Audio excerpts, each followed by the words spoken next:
आशीळ दास मी दुर्बळ वैष्णवांचा नेनते नेनते काहीच मी नेनते म्हणून देवे तुम्हा ते निरविले नमो सद्गुरो तुझ्या ज्ञान दीपा नमो सद्गुरो सच्चिदानंद रूपा नमो सद्गुरो भक्त कल्याण मूर्ती नमो सद्गुरो भास्करा पूर्ण कीर्ती सेवे लागे सेवक झालो तुमच्या लागलो निज चरणा आहो स्वामी तुकया देवा यावरी न करावा आवेर दीनानी दुर्बळाशी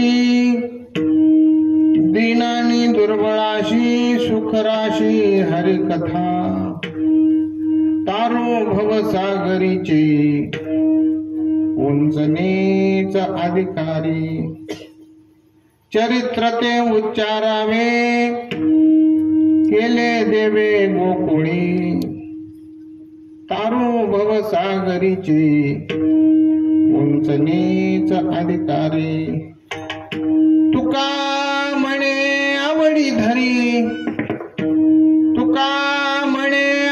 धरी कृपा करी मनवणी तारो भवसागरीचे उंचनेच अधिकारी विठाला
परेशी केशवा विनंती माझी वाणी तुझे वर्णन गुणनाम ऐसे देई प्रेम काही कळा दीनानी दुर्बळाशी सुखराशी हरिकथा तारू भवसागरीची उंचनेच अधिकारी प्रस्तुत प्रसंगी कीर्तन रूपी सेवे करता निवडलेला भंग संत श्रेष्ठ जगद्वंद्य जगद्गुरु तुकोबारा यांचा 4 चरणाचा अभंग आहे.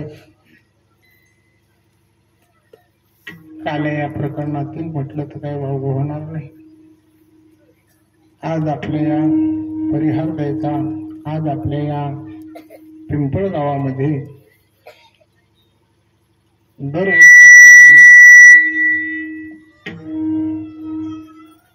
दरवर्षाप्रमाणे याही वर्षी अखंड हरिनाम सप्ताह त्यामध्ये काकडा भजन विष्णू सहस्त्रनाम ज्ञानेश्वरी पारायण जगद्गुरु तुकोबराय गाथा भजन दुपारच्या सत्रामध्ये श्रीमद भागवत कथा हरिपाठ, हरिकीर्तन आणि अन्नदान अशा स्वरूपाचा कार्यक्रम आणि सातत्याने अखंडपणे 19 वर्ष अशा प्रकारचा अखंडपणे अव्याहतपणे ही साधना अशा प्रकारची चालू आहे. आणि आज त्या साधनेची काल्याच्या कीर्तनाने सांगता होते. आणि म्हणून काल्याची कीर्तनाची सेवा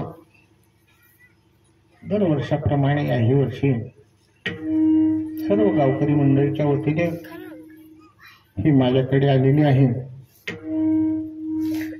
आणि म्हणून चिंतनासाठी जगद्गुरु तुकोबरायाचा अभंग सेवेकरता निवडलेला आहे. विठाला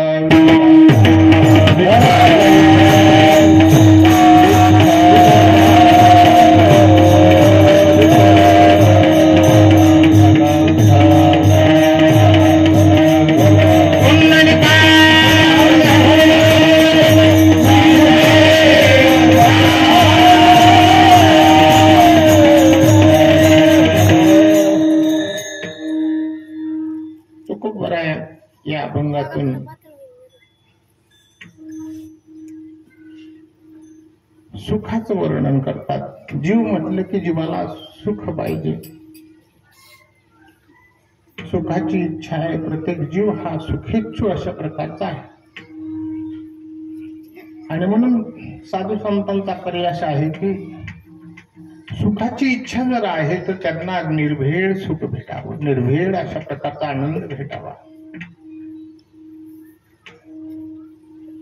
तुम्ही म्हणाला आम्ही आजपर्यंत सुखातच आहोत, वेगळं सुख आम्हाला काय गरज आहे, आमचं बरं आहे, आमचं चाललंय ते ठीक आहे. काहीतरी वैशिष्ट्यपूर्ण अशा प्रकारचं त्यामध्ये असावं लागतं. त्याला अशा प्रकारचं त्या सुखापेक्षा ते सुख अशा प्रकारचं विशिष्ट वाटलं तर माणसं अशा प्रकारचं काय करत असतात तर ते घेत असतात.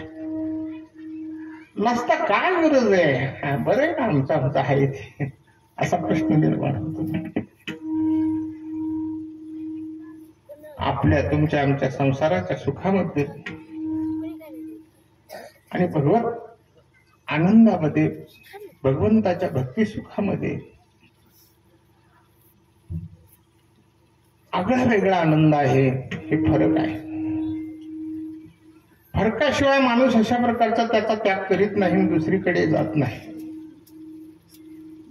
त्याच्यापेक्षा काहीतरी वैशिष्ट्यपूर्ण वाटलं पाहिजे. अलीकडच्या काळामध्ये जाहिरातीचं अशा प्रकारचं सगळीकडे जाहिराती जाहिराती जाहिराती, कशाच्या जाहिराती. आणि जास्तीत जास्त जाहिराती म्हटलं की त्या साबणाच्या आणि केसाच्या इतक्या जाहिराती देतात ना की खूपच. मग ते तेलाचे प्रकार असतात, मग वेगवेगळे तेल, अनेक तेल लावण्याकरता केसाला आहेत. परंतु वैशिष्ट्यपूर्ण त्यात वर्णन करायचं असलं तर मग ती पुढे अशा प्रकारची काळी घोर केसावाली बाई दाखवतात.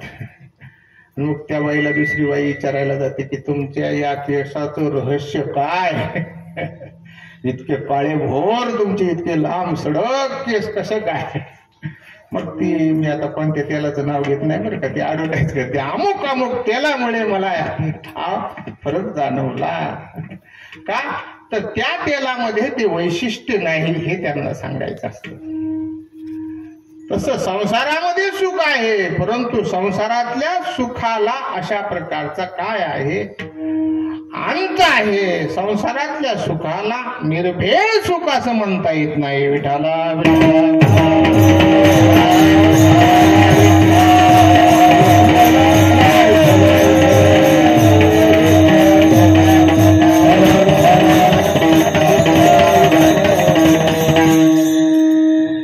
सुख नसतं तर माणसाने संसारच केली नसते. सुख आहेच, सुख आहेच, परंतु काय फार थोडस सुख. आता प्रत्येक सुख पाहता जरा पाडे, सुख पाहता जरा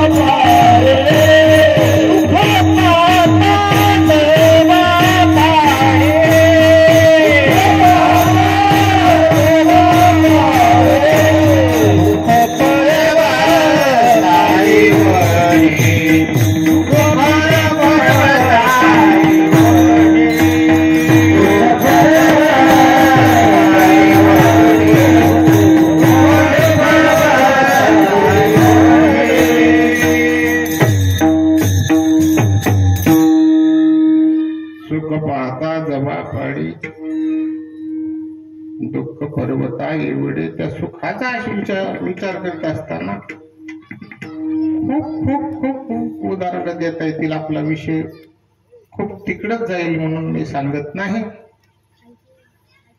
त्या सुखाला काही क्षणिक सुख अशा प्रकारचं म्हटलं तर काही वावगं ठरणार नाही. प्रत्येक इंद्रियाच्या द्वारे ते सुख अशा प्रकारचं भोगलं जातं.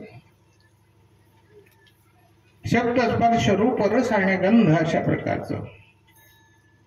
खाण्यामध्ये विविध अशा प्रकारचे प्रकार त्याच्यामध्ये अशा प्रकारचे चविष्ट केले जातात. ते खाण्याच्या करता अशा प्रकारचं त्याची चव भेटते. मग त्या चवीचा तो आनंद भेटतो. पण त्याच्यासाठी किती खटाटोप करावा लागतो. उदाहरणार्थ जिलबी खायची, तर जिलबी खायची असली तर आजची आज जिलबी करता येत नाही. त्या जिलबीला अगोदर अशा प्रकारचं संध्याकाळी ते पीठ लावावं लागतं. त्या पिठामध्ये पीठ लावून अशा प्रकारे त्याच्यामध्ये खंजिरा घालून ते पीठ लावावं लागतं. त्याला पुन्हा सकाळी वळणीवर येण्याकरता एक दोनदा मधात बघावं लागतं. मग सकाळी पुन्हा आणखी त्या पिठाला सारखं घोटावं लागतं. घोटल्यानंतर पुन्हा आणखी अशा प्रकारचं त्याला ते जिलबीचं अशा प्रकारचं काढण्याचं फडक असतं. ते स्वतंत्रच ते काळं कुट्ट झालेलं. आणि मग त्या चिरवटाला त्या ठोकाड असतं. मग त्याच्यामध्ये ते धरायचं. पुन्हा ते तेल तापलं पाहिजे. तेल तापल्यानंतर त्याला तापल्यावर सुद्धा त्या काढत असताना कसं बी काढायचं नाही बरं. त्याला सुद्धा हात फिरविता आला पाहिजे. त्याला जर हात फिरविता आला नाही तर त्याचे ते जे येडे व्हायचेत का ते येडा होईल मोठा. त्याच्याकरता ते हात बरोबर हलविता आला पाहिजे. मग ते हलविल्यानंतर पुन्हा ते पाकामध्ये टाकलं पाहिजे. ते पाकाला सुद्धा अशा प्रकारची तशी काय आली पाहिजे, चाचणी आली पाहिजे. नाही चाचणी आली, जास्त कडक चाचणी झाली तर जिलबी तिथंच अडकून बसून बाहेर काढायची पंचायत. आणि जास्तच पातळ झाली तर जिलबी दिसती उड्या मारीन मारा. तेही बरोबर साधता आलं पाहिजे. तेही साधल्यानंतर पुन्हा ती ताटात आली आणि ताटात वाढल्यानंतर आता ती खाल्ली आणि जिभेवर ठेवली. जिभेवर ठेवल्यानंतर तिचा जिभेवर घेतल्यानंतर तोंडात घातली. आता मला सांगा त्या जिलेबीनं आपल्या जिभेला किती वेळ सुख झालं? किती वेळ सुख झालं? नाही झालं असं नाही, झालं सुख, परंतु किती वेळ झालं? किती वेळ झालं म्हणजे 2 घंटे रेंगाळत राहिली का चव? नाही नाही नाही, 2 घंटे नाही म्हणले किती मिनिट सुद्धा नाही, काही क्षणाचं अशा प्रकारचं त्या जिभेवर अशा प्रकारचा त्याचा गोडपणा राहिला. विठाला विठाला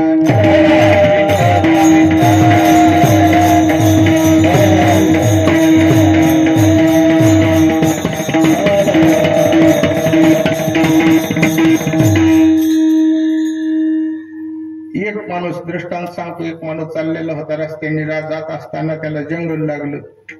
आता जंगल लागल्यानंतर जंगलामधून तो घाबरत जाऊ लागला. घाबरत जात असताना त्याला अशा प्रकारच्या कडकड्या ऐकू येऊ लागल्या. वाघ सिंह सर्पसु त्या जंगलामध्ये होते आणि त्या वाघाचा त्याला आवाज आला. वाघाचा आवाज आल्याबरोबर हे घाबरायला लागलं. आवाज आला म्हणून तर काय वाघ महागच लागला. वाघ मागच लागला, महाग लागला. आता वाघापासून बचाव किती करणार? पळ पळू लागला. पळता पळता मला मधात त्याला विहीर लागली आणि त्यांनी त्या विहिरीमध्ये उडी मारण्याचा प्रयत्न केला. पण विहिरीमध्ये उडी मारणार इतक्यात त्याला खालून अशा प्रकारचं काय दिसलं तर खालून मोठा भुजंग त्याला त्या कोरड्या विहिरीमध्ये दिसला. ती कोरडी विहीर आहे आणि खाली भुजंग अशा प्रकारचा फणा काढून बसलेला आहे. आता खाली भुजंग फणा काढून बसलेला आहे म्हणल्यानंतर त्याने विचार केला की आता ह्याच्यातून कसं वाचावं, म्हणून त्याच्यात एक झाड अशा प्रकारचं विहिरीमध्ये जुनाट हिर असल्यामुळे उगवलेलं होतं. त्या पारंबीला धरलं. खाली जावं तर नाग आहे, वर जावं तर वाघ आहे. आणि त्यांनी ज्या पारंबीला धरलेलं होतं त्या पारंबीला आग्यामोहळ होतं. आग्यामोहळ. आता त्यांनी पारंबीला धरल्यामुळे त्या आग्यामोहळ अशा प्रकारचं उठलेलं आहे आणि त्याच्या अंगावर काय करू लागलं? बोचू लागलं, टोचू लागलं, चावू लागलं. एवढ्या सगळ्या यातना होऊ लागल्या आणि मोहळ उठल्यामुळे त्या मधाची पोळी जी असते ती फुटली आणि तो मध गळू लागला. तो मध गळू लागला ते त्याच्या तोंडात पडू लागला. ते म्हणला, वाह काय सुख आहे! सुख आहे का दुःख आहे? सुख नाहीच. सुख पाहता जवा पाडी दुःख पर्वता एवढे संसारा माझी असते सुख तरी का तेजिती संकादी. संसारामध्ये जर का सुख असतं तर अशा प्रकारचे जे संत आहेत, जे महान भगवत भक्त होऊन गेले, त्यांनी संसाराचा का त्याग केला असता. म्हणजे संसारातलं सुख निर्भेळ नाही, संसारातलं सुख अशा प्रकारचं अखंड नाही. मग अखंड सुख कुठं आहे? अखंड सुख कुठं आहे तर भगवंताच्या हरिभक्तीमध्ये आहे. म्हणले ती हरिभक्ती आमचं दुःख हरण करील का? म्हणले निश्चित करील. कथा सुख करी कथा दुःख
हारे, कथा याची बरी विठोबाच्या. काही गोष्टी अशा प्रकारचं निवृत्त करतील. आपण गंगेमध्ये गेलो तर गंगेमध्ये स्नान केल्यानंतर सकळ दोष जाये भंगा, आपलं पाप निवृत्त होईल, परंतु पुढचं सुख भेटणार नाही.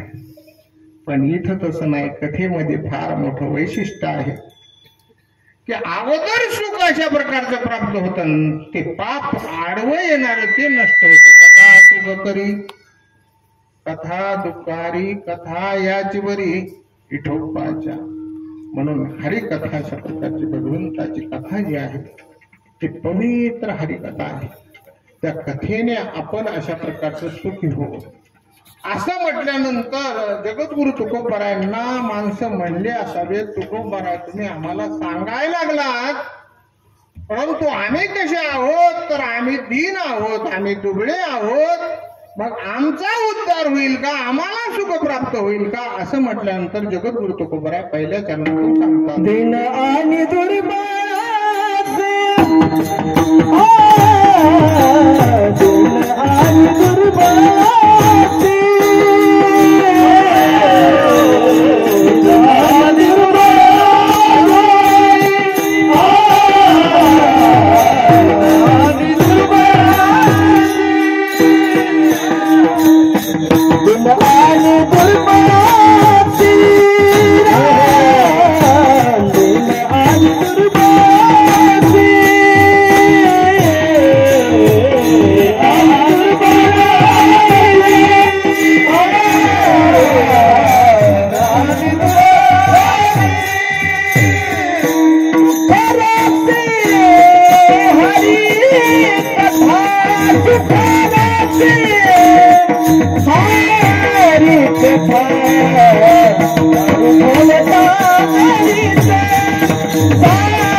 आम्ही दुबळे आहोत. तुकोबराय म्हणले तुमच्यासाठीच तर हा त्रास आहे. साधू संत या भूतलावर अशा प्रकारचं कशा करता आले तर तुमच्या आमच्यासाठी दीन जनांचा उद्धार करण्याकरता साधू संत एरवी ज्यांना काही करणीय शिल्लक राहिलं नाही परंतु येथे उपकारासाठी उद्धराया आले दीन जना उद्धराया आले दीन जना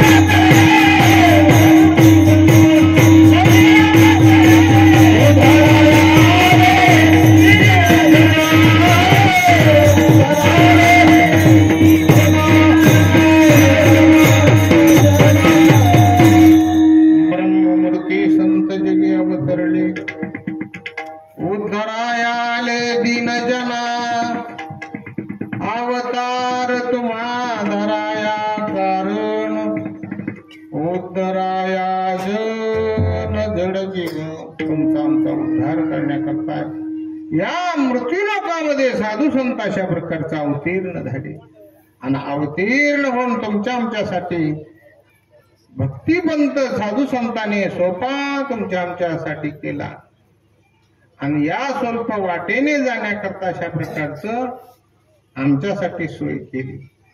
दिनासाठी दुर्बळासाठी इथला शब्द महत्वाचा आहे बरं का, दीन. आणि इथला शब्द दुर्बळ. आपले व्यवहारातले शब्द घ्यायचे नाहीत. व्यवहारातले शब्द दीन म्हटलं की गरीब झाला. मग गरीबासाठी असा त्याचा अर्थ होईल. गरीबासाठी ते दरिद्र रेषेखालचं कार्ड शासनाचं असतं ना, ते गरीबासाठी ज्यांना काही आधार नाही त्यांच्यासाठी ते रेशन कार्ड असतं, त्या पिवळं कार्ड. मग त्याच्यामध्ये दरिद्र रेषाखाली यांना काही नाही. निव्वळ निव्वळ अगदी अशा प्रकारचे अशी घरं आहेत की ज्या घराला सिमेंट लावण्याकरता नाही, मातीचं घर आहे. वर कसे तरी पत्र पडलेले आहेत, त्याला दारिद्र्य रेषाखाली कस लागलेली आहे. मग त्यांच्यासाठी ती योजना आहे. मग तसं तसं गरीब श्रीमंत म्हणल्यावर असं होईल, इथलं गरीब घ्यायचा नाही, याच्यासाठी होईल ना. हे रेशन पिवळं कार्ड कोणाला बी जमत नाही ना. मग तसं ते त्यांच्यासाठी होईल. मग तसा शब्द नाही घेतला दीन. दीन या शब्दाचा अर्थ इथला गरीब ह्या अर्थाने घ्यायचा नाही. नाहीतर मग असं झालं असतं, गरीबासाठीच म्हणल्यानंतर मग श्रीमंत म्हणले असते आम्हाला काय उगाच बेजार करायला. नाही नाही, तसा नाही गरीब. मग गरीब याचा अर्थ, दीन याचा अर्थ अशा प्रकारचं इंद्रियाने ज्यांना दीन बनवलेलं आहे. काय इंद्रियाने दीन बनवलेलं आहे. इंद्रिय काय करतात तर इंद्रिय स्वैर अशा प्रकारचे सुटतात. हे बहिर्मुख इंद्रिय आहेत. भगवान परमात्म्याचे जे सुख आहे ते आत आहे. जैसा हृदयामध्ये मी रामू आस्था सर्व सुखाचा आरामू भ्रांता शिका कामो विषयावरी. भगवान परमात्मा स्थित मधात आहे आणि इंद्रिय आहेत बहिर्मुख. इंद्रियांना बाहेरच दिसतं, आतलं बघायला तयार नाहीत. उलटी दिशा आहे इंद्रियांची. का केलेली आहे हो? ही तर किमी आहे देवाची. मायेनं निर्माण केलेलं जगत आहे. म्हणून मायेनं काय केलेले, आपल्याला जे खरं आहे तिकडे जाऊ देत नाही, खोटं दाखवून आपल्याला रंगविल्याशिवाय राहत नाही. म्हणून याची रचना सुद्धा उलटी केलेली आहे. आज पाजपणे उलट प्राण्यांचा. ही इंद्रिय सगळी बहिर्मुख आहे. कानाला बाहेरचं ऐकू येतं, आतलं भगवंताचं सुख अशा प्रकारचं कधी ऐकू येत नाही. डोळ्याला बाहेरचं दिसतं, भगवान परमात्म्याचं आत्मसुख आत्मा तो दिसत नाही. आणि म्हणून बहिर्मुख सगळी इंद्रिय आहेत बाह्य इंद्रियाच्या द्वारे मग हे मनावर आरूढ होतात. कोणचे ही इंद्रिय मनावर आरूढ होतात आणि भयंकर अशा जंगलामध्ये या मनाला घेऊन जाऊन त्या ठिकाणी सगळी वरफड करून टाकतात आणि मग जीवाची दुःखाला पारावार राहत नाही. मनाच्या रती उळगे श्रवणाच्या द्वारे निघे मग शब्दाची रे राणा माझी. कधी शब्द विषयाने अशा प्रकारचा राणामनात भटकतो तर कधी स्पर्श विषयाने भटकतो. अशी त्याची अवस्था अशा प्रकारची या इंद्रियाने होते आणि ते इंद्रिय त्याला दीन बनवतात, ऐकत नाही.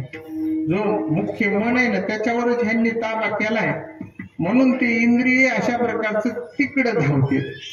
म्हणून कीर्तनाला सारखं अशा प्रकारचं सांगावं लागतं, चला कीर्तनाची वेळ झाली झाली झाली, लवकर या लवकर या लवकर या लवकर या. कीर्तनाला बळच आणून सांगावं लागतं, बसवावं लागतं. मग तिथून पुढं कस तरी माणसं म्हणते झालंय का चालच होऊ द्या, चाल झाल्यानंतर बघू. मग तिथून पुढे दमादमाने येणार.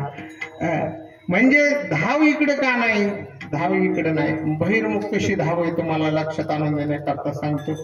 उगं तिकडं भांडण लागावं, लागणीवर काही तो कोणाचं भांडण, पण तिकडं उगं भांडण लागावं एवढ्या मंडपातले माणसं सारखे तिकडे बघत येते.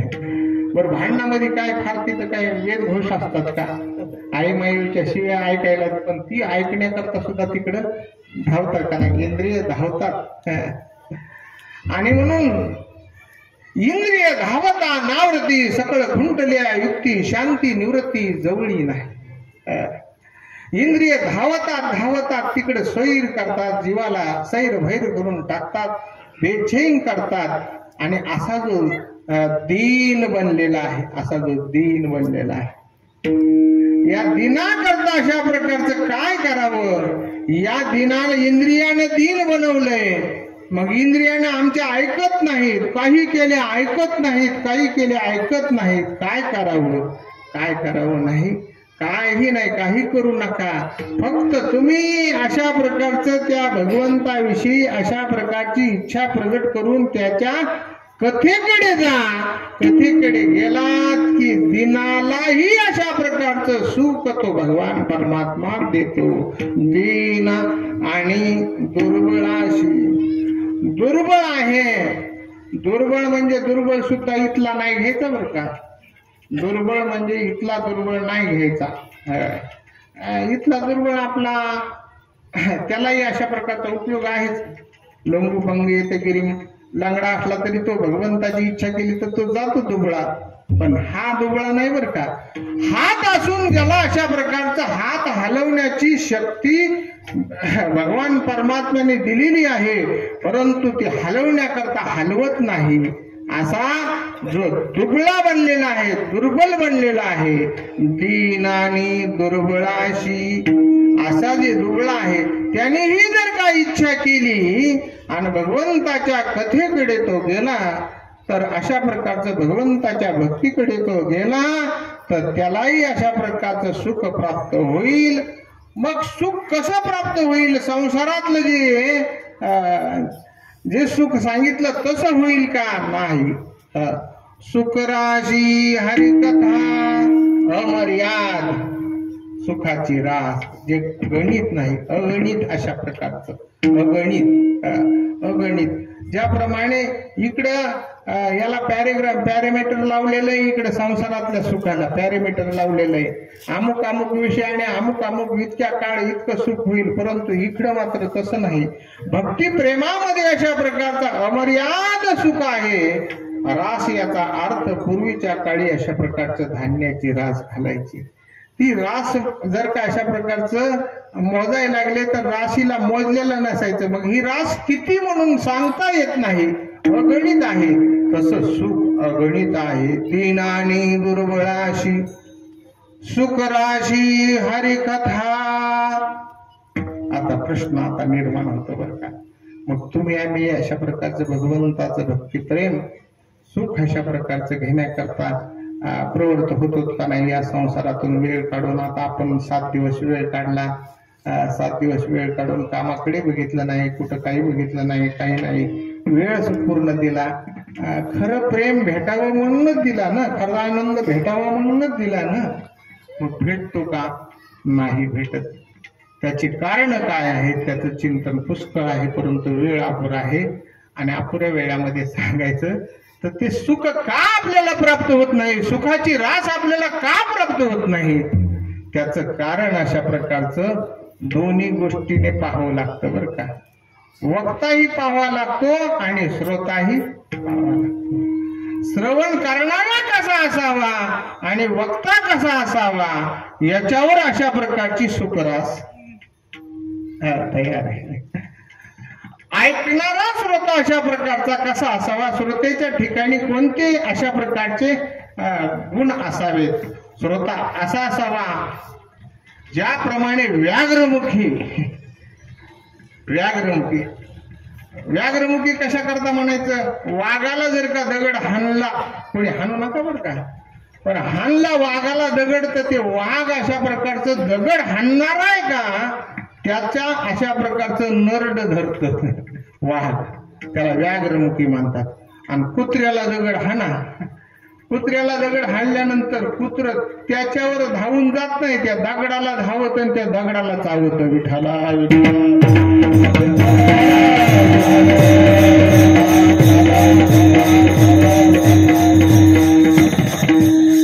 श्रोतेच्या ठिकाणचे गुण तसे वक्त्याच्या ठिकाणचे गुण. वक्ता कसा असावा, वक्त्याची अशा प्रकारचे पुष्कळशे महत्वाचे गुण त्याच्या ठिकाणी सांगितलेले आहेत. तो भगवत भक्त असावा, आचार संपन्न असावा, चारित्र्यवान असावा आणि ज्याच्या ठिकाणी अशा प्रकारचं भगवंताची भक्ती प्रेममय नांदत असावी, तो वक्ता अशा प्रकारचा श्रेष्ठ मानलेला आहे. हे वक्तेचे कसे आहेत बरं का. ज्यांच्या घराण्यामध्ये पंढरीची वारी आहे, जो अशा प्रकारची पंढरीची वारी करतो, हे पहिला कस लावायचा दिसणारा कसा आपला पहिला. अंतरंगातले भाव तर आपल्याला कळत नाहीत ना, मग बाह्याने तरी अगोदर बघावं. पंढरीची वारी करणारा असावा, ज्याच्या गळ्यामध्ये तुळशीची माला असावी. अत्यंत महत्वाचं आहे बरं का. ऐकायचं तर कोणाचं ऐकायचं, ज्याच्या गळ्यामध्ये पवित्र गळ्यात तुळशीची माळ आहे. आता काही महाराज तुळशीची माळ घालते तर त्यांच्याच गळ्यात तुळशीची माळ आणि लोक त्यांच्याकडून माळा घालते.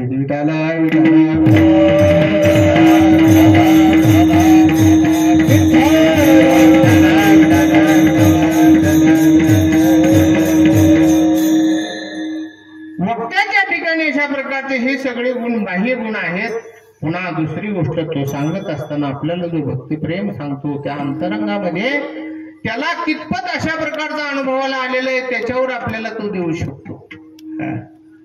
त्याला जो अनुभव आलेला आहे ना, त्या अनुभवाच्या अंगानेच खरं प्रेम भक्तिप्रेम आपल्याला प्राप्त होत असतं. नाहीतर त्यालाच अनुभव नाही. अमृताची गोडी पुढीला सांगायची, आपण उपवाशी मरू नये असा तो वक्ता असावा. असं ज्याला कथा श्रवण होते त्याला अशा प्रकारचं ती कथा काय करते तर सुखराशी दीनानी दुर्बळाशी, सुखराशी हरिकथा. पुन्हा दुसऱ्या सुखाकडे जाण्याची इच्छा होत नाही. आणि ही कथा अशा प्रकारचं मग सुख प्राप्त करून देते. आणि पुन्हा दुःखाचा वारा सुद्धा लागू देत नाही. ज्या दुःखामध्ये आपण पडलेलो आहोत, ज्या भवसागरामध्ये पडलेलो आहोत, या भवसागरातून तारून नेणारी ही कथा आहे. म्हणून तुकोबराय दुसऱ्या चरणात म्हणतात,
अधिकारी भवनाम समुद्र जो संसार रूपी समुद्र आहे त्या समुद्रामध्ये तरी आपल्याला पाणी दिसतं जलचर प्राणी दिसतात त्या ठिकाणी मगर आहे मासे आहेत मोठमोठे खट्टर अशा प्रकारचे प्राणी आहेत परंतु या समुद्रामध्ये सगळं न दिसणारं आहे समुद्रच आहे बरं का त्याला भवनाम समुद्र म्हणतात संसारामध्ये आणि पहिली गोष्ट तर याच्यातून तरुण जायचंय का असं वाटतच नाही वाटलं तर चांगलं वाटतच नाही वाटलं तर चांगलं आहे मग वाटलं ना मग तिथून पुढे मनुष्य प्रयत्न करीत असतो तुकोबराय म्हणतात असं ज्यांना वाटलं की याच्यातून तरुण जावं तरुण नेणारी हरिकथा आहे तारू भवसागरीची एरवी अनेक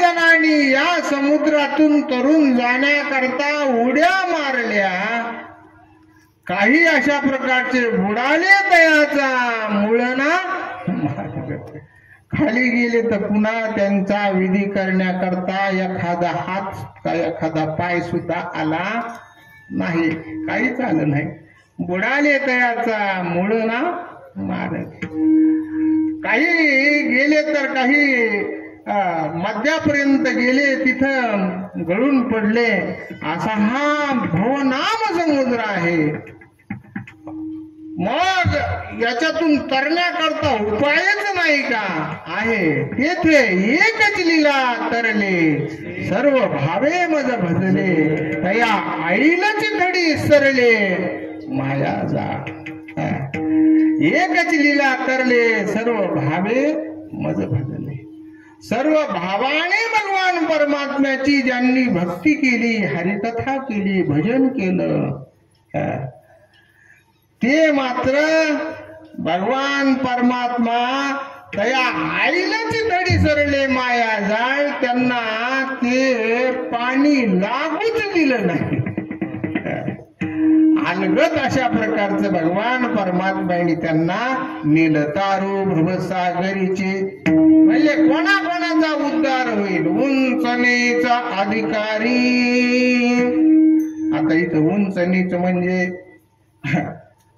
जातीवाचक नाही घ्यायचं पदवाचक नाही घ्यायचं इथलं नाही बरं का इथलं अशा प्रकारचं काही पूर्वी जातीने अशा प्रकारचं कमी जास्त मानायचे त्याच्यानंतर अशा प्रकारचे व्यवसायाने मानायचे व्यवसायाने तर आज बी पद्धत आहे ना शेतकरी म्हटलं की बिचाऱ्याला सामान्य समजलं जातं नोकरदार म्हणलं की लोक म्हणतात साहेब या साहेब कसा साहेब असं साहेब तसं त्याच्यामध्ये मग पुन्हा क्लास 1 क्लास 2 अशा प्रकारचे अधिकारी दर्जाचे अशा प्रकारचे असतात त्यांना मोठं म्हटलं जातं अधिकार परत्वे अशा प्रकारचं त्यांना आपल्याला व्यवहारामध्ये मान द्यावाच लागतो मग हे का उंच नीच हे नाही यांचं तर होईल यात नवल नाही बरं का मग उंच नीच तुकोबरायांना कोणाला म्हणायचं आहे कोणाला म्हणायचं आहे तर भगवत साधना करणारे अशा प्रकारचे उंच अधिकाराचे काही आहेत,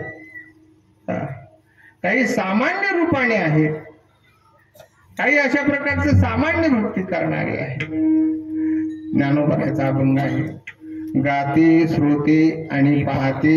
काही गाणारे आहेत, ते भगवंताची साधना करतात, जाऊन भगवंताची साधना. काही ऐकणारे आहेत, श्रोते आहेत. काही पाहते आहेत, कसं कीर्तन चाललंय, पाहणारे आहेत, पाहते. चतुर, काही चतुर आहेत, सांगतात काय त्याच्यावर चिंतन मांडतात, त्याच्यापेक्षा जास्त काय विश्लेषण करता येईल हे विचार करतात. चतुर. काही विनोदे, विनोदात्मक अशा प्रकारचे जे काही बोलतात चतुर, विनोदे. काही दुष्चित अशा प्रकारचे असतात, काही दुष्चित म्हणजे दुःखी असतात, दुष्चित. चतुर, विनोदे, दुष्चिते.